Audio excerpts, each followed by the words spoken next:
Hey everyone, welcome to Princess of Gay. I'm your host Connie, and today we are reacting to some Doom Patrol. And I say some because we're gonna be fucking crazy and just go for it.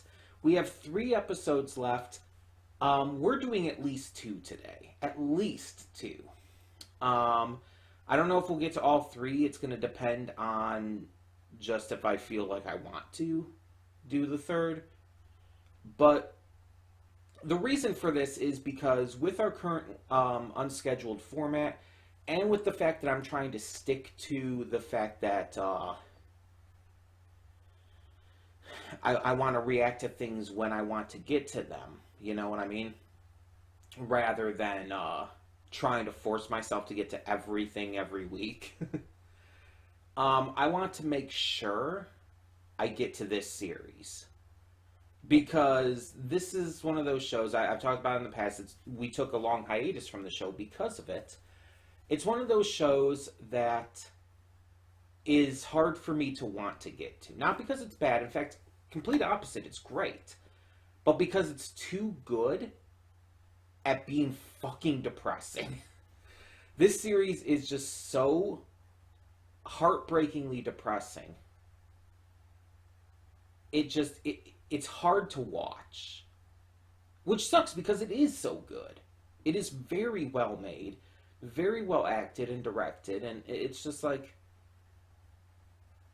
it's so good, but it's very hard to watch.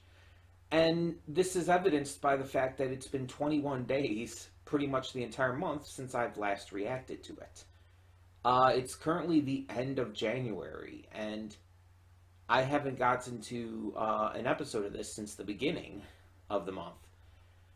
And not because I haven't wanted to, but because I haven't been able to find the motivation to. Because again, it's so intensely depressing. And it's like, watching this on my own time would be one thing, but because I'm reacting to it, because I have to put forth the effort and the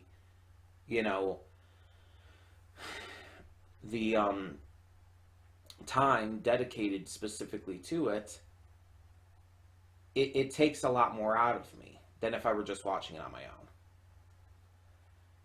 It's like just watching on my own, it's like, oh yeah, I can just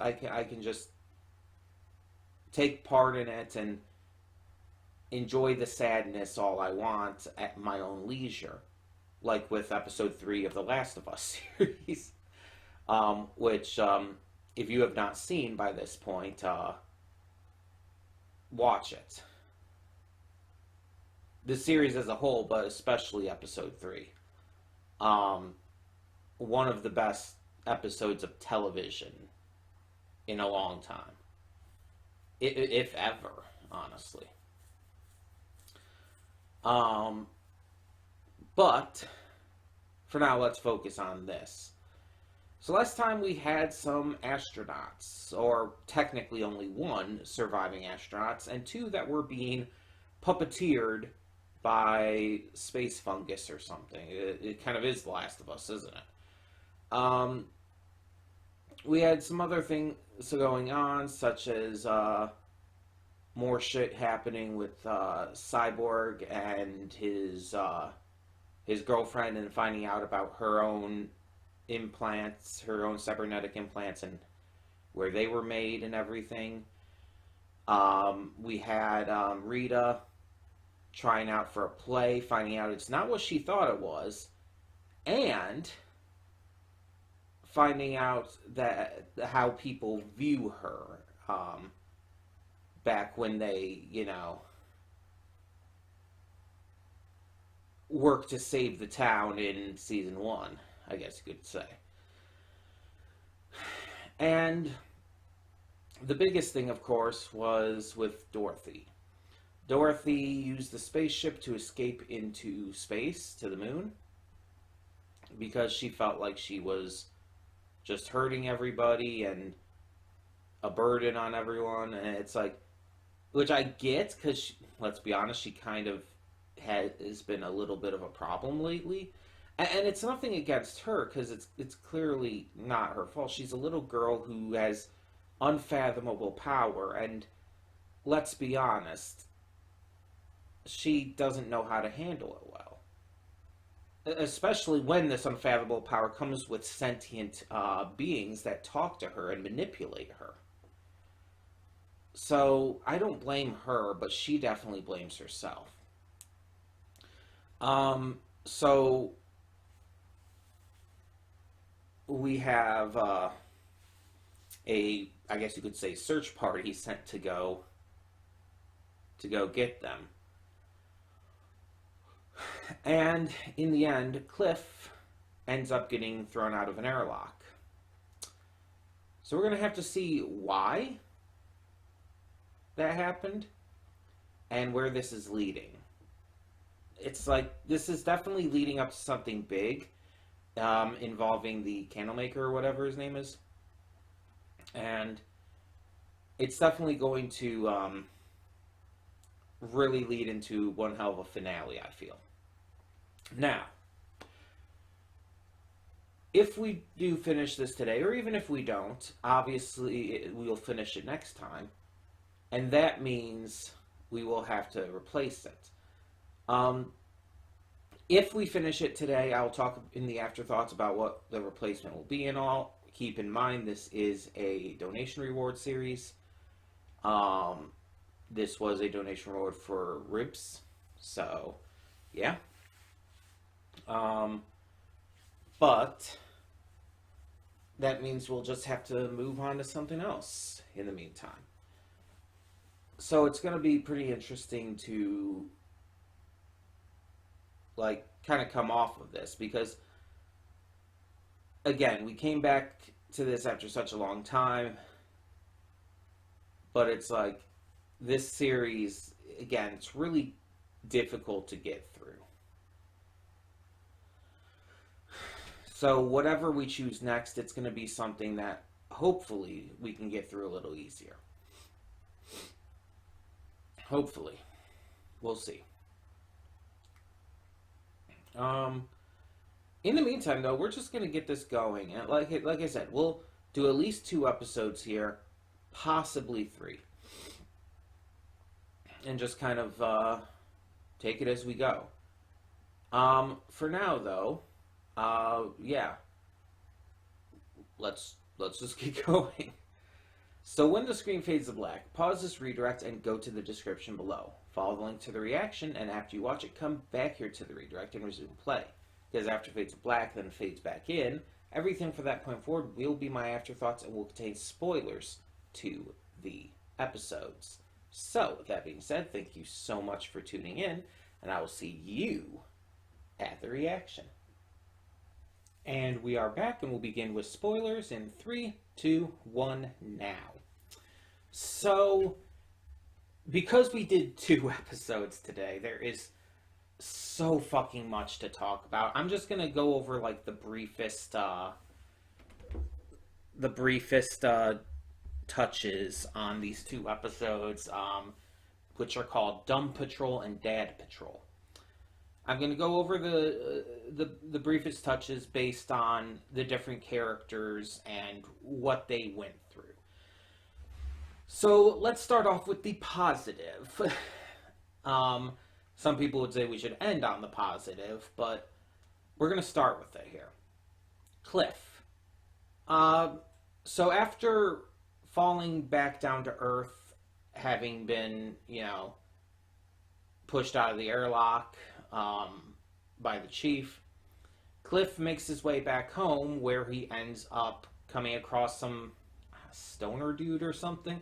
I don't know. He kind of came across that way. Don't want to necessarily assume, but he came across that way.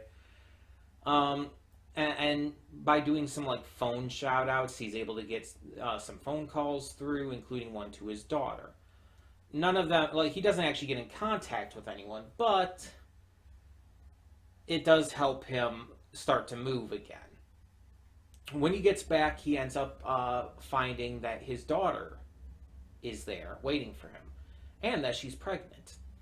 So he uses this time to reconnect with her, and they actually bond fairly fucking well. Like, they get along really well. It's a little awkward and weird, of course. It's gonna be.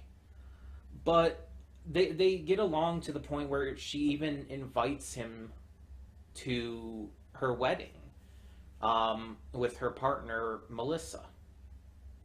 And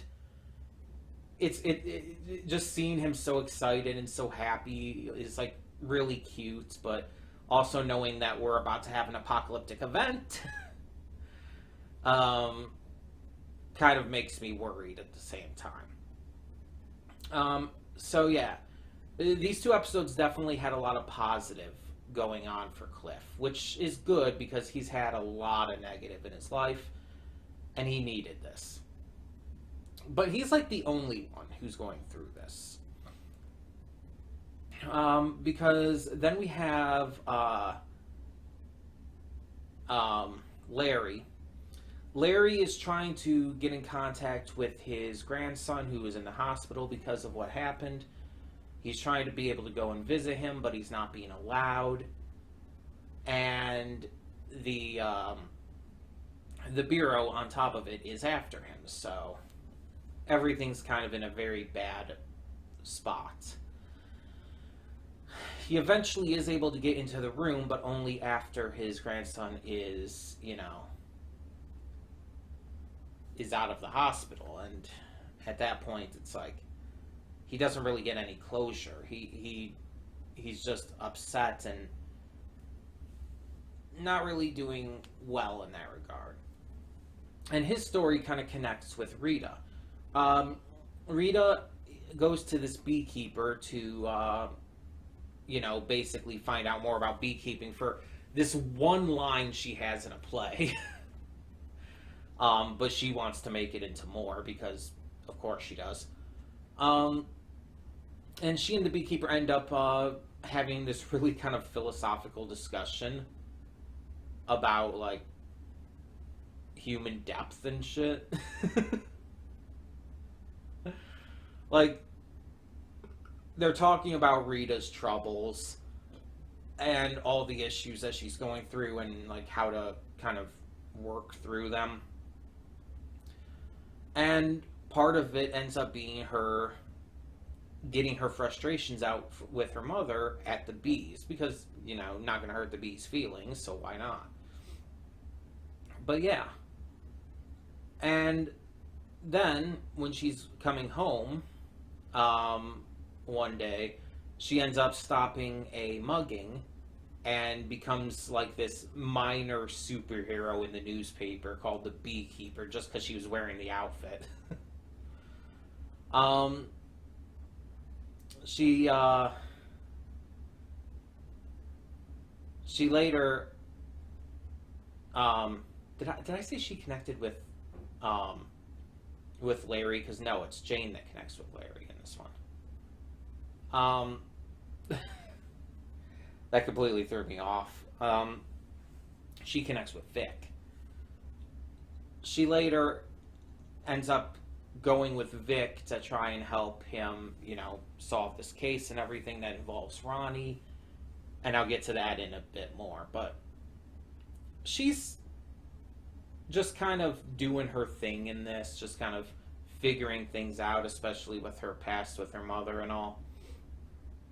She definitely wasn't as big a focus as other characters. Vic brings Ronnie to the mansion, and they have the entire situation with the scants, which that was a thing.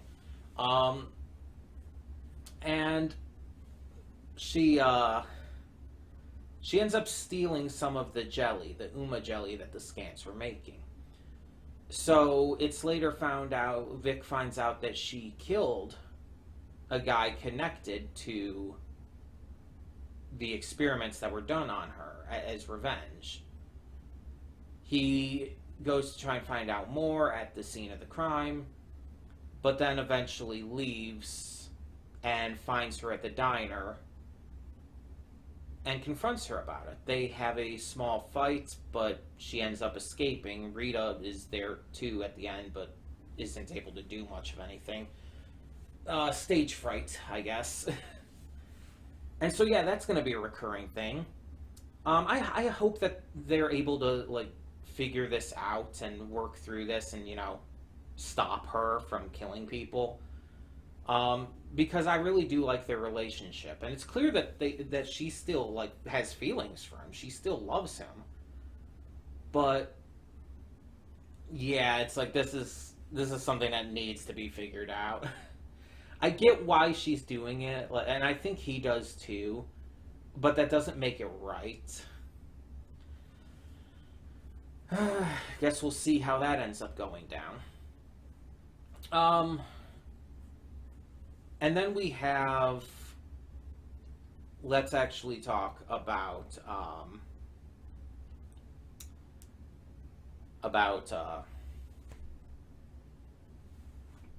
name is escaping me. Jane's side of things. So Miranda has taken over for a bit, but Jane is concerned. She's trying to figure everything out. She doesn't trust Miranda, and with everything else going down with recent deaths and all, she's trying to just get things right for Kay. So at first she kind of starts a little dissension and starts like questioning things. But eventually she realizes that because of what had happened with Kay in the past, with losing her stuffed rabbit in the well, because her father was an absolute fucking psychopath. She needs to get Kay's rabbit back and go to the well, which is obviously holding a lot of bad memories and just trauma for all of them. So with Larry's help, she goes to the well, goes down there, and finds out that Miranda had actually hid away the rabbit in a little hole in the well, years and years and years ago. And so she retrieves it, she reads the letter, that's basically a big fuck you to the father. And then she goes back into the underground to confront Miranda and apologize, but Miranda pushes her into the well, proving that Miranda is a fucking evil psychopath. And yeah, it's like I knew I didn't trust her. And Larry was just trying to help out and all, and he's probably not going to even know what happened in the underground, so that's a lot to deal with. But we also get the biggest focus, which is leading into the finale here, the Chief and Dorothy. So Niles is planning to kill Dorothy. I think that's pretty clear. They never outright state it. It's never directly said, but I think the context makes it pretty damn clear. And he doesn't want to, but he feels like he needs to basically stop the apocalypse. And he needs to do it before she starts growing up. Unfortunately, she hides the fact that she has started. We see that she gets her first period, which is, kind of a classic sign. But she hides it from him. And instead, he's like, okay, if this is going to be our last day together, we're going to make it a best day. And so he decides, let's do what you want to do. And she's like, can we go to the fair? And he's like, yeah, let's go to the fair. They go to the fair, they have a fun time, but she's haunted by these visions of her mother, who I didn't realize was her mother at first. Like, it's been a while since I've seen, I don't think we saw her in this season at all, right? We saw her in season 1, so it's like, it's been a while since I've seen her. I just did not connect that was her until Dorothy said so, basically. I was thinking it. I was thinking, could that be her? I was just forgetting, I guess, what she looked like and everything. But yeah. She's seen visions of her, and it's all basically saying, like, it's time, like, you've got to do this is your destiny, kind of bullshit. And apparently freeing the Candlemaker is a bad thing, so it's like, what the fuck is going on here? Like, Niles even, like, went to question, it's like, why did you put this curse on her? Where did this come from? Why did this start in the past and everything? Why is this like this recurring thing? What is going on here? Hopefully we'll find out next episode. But yeah, so eventually it starts to become too much for her.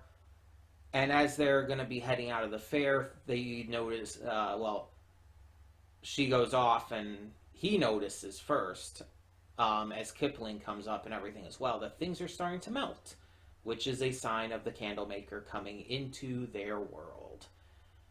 And Dorothy ends up starting to notice as well, and it's like, yeah, shit's going down. I have no idea how this is going to be stopped, though. That's the big thing. I guess we'll find out. But yeah, as I said in the pre-thoughts, this series is just kind of like constant depression. And it's really hard to get to a lot of times, so I apologize that it's been so long since I got to the last reaction for this, and that I'm hoping I don't end up taking too long before getting to the last episode. But yeah, it's like, it's just a very hard series to get to. Honestly, I'm surprised I was able to do 2 episodes today. I kind of like pushed myself to do so. But yeah, that was the plan anyway, so it's like, I'm fine with it. It's just, yeah, I'm surprised I was able to get through both of them, considering how depressing this series is. But yeah, like I said in the pre-thoughts as well, we'll talk next time about what's going to replace this and all. I really do plan to get to this a lot quicker. I hope to get to it no later than next week. That is my plan. But obviously, it's going to depend on how I'm feeling at any given time, all of that jazz. But yeah, there's a lot of setups in these 2 episodes that are definitely building to things with the future, even beyond just this season. Also, apparently, I did hear that apparently season 4 is going to be the final season. That has been confirmed. It's being canceled, I guess, but at the same time, I guess the creators of this, as well as Titans as well, because that's also being canceled, have been given enough notice that they were able to craft an actual ending to it. So it's not going to be left on a cliffhanger or anything. It's going to have an actual ending.